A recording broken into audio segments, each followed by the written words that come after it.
नमस्कार, मी अर्चना. गावाकडच्या रेसिपी या चॅनलवर तुमचं स्वागत. आज मी तुरीच्या डाळीची एकदम छान अशी भाजी दाखवणार, रेसिपी दाखवणार आहे. तर इथं मी तुरीची डाळ अर्धी वाटीपेक्षा कमी अशी तुरीची डाळ गरम पाण्यात अर्धा तासासाठी भिजत घातलेली, एकदम व्यवस्थित असा तुकडा पडला पाहिजे, व्यवस्थित अशी डाळ भिजलेली आहे. गरम पाण्यात भिजत घातली तर पटकन भिजली जाते. हे पाणी काढून घ्यायचं. भांड्यामध्ये तेल टाकायचं. तेलामध्ये मोहरी, जिरे टाकायचे, बारीक कट केलेला कांदा, गॅसच्यात मोठी व्यवस्थित असा कांदा परतून घ्यायचा. इथं कांदा व्यवस्थित परतून झालेला गॅसच्यात कमी करायचा. आता हिरवी मिरची आणि लसूण बारीक करून घेतलेल्यामध्ये टाकायचं. सगळं साहित्य तुमच्या आवडीनुसार, प्रमाणानुसार घ्यायचं. तुम्हाला जेवढं आवडतं तिखट त्यानुसार घ्यायचं. हिरवी मिरची गॅसच्या आता गरजेनुसार कमी जास्त करायची.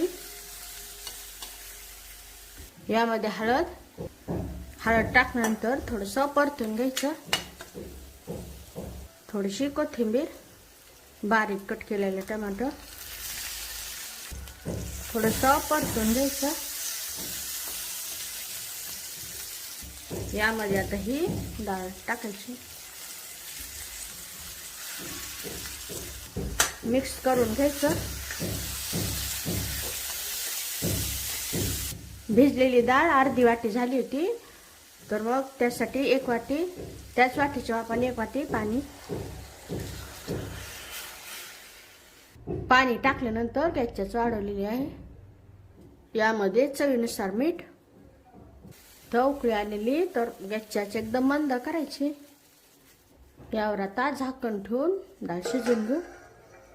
इथं आता भाजी तयार झालेली. मला सुक्क बनवायचं होतं म्हणून पूर्ण पाणी आटून घेतलेलं. तर तुम्हाला जर थोडासा रस्सा लागत असेल यामध्ये तर मग काय करायचं, पाणी जर कमी पडलं तर मग ताटावर पाणी टाकायचं आणि गरम पाणी यामध्ये टाकायचं. गॅस बंद करून टाकायचं. यावर थोडी कोथिंबीर. नक्की बनवून पहा या पद्धतीने तुरीची डाळ.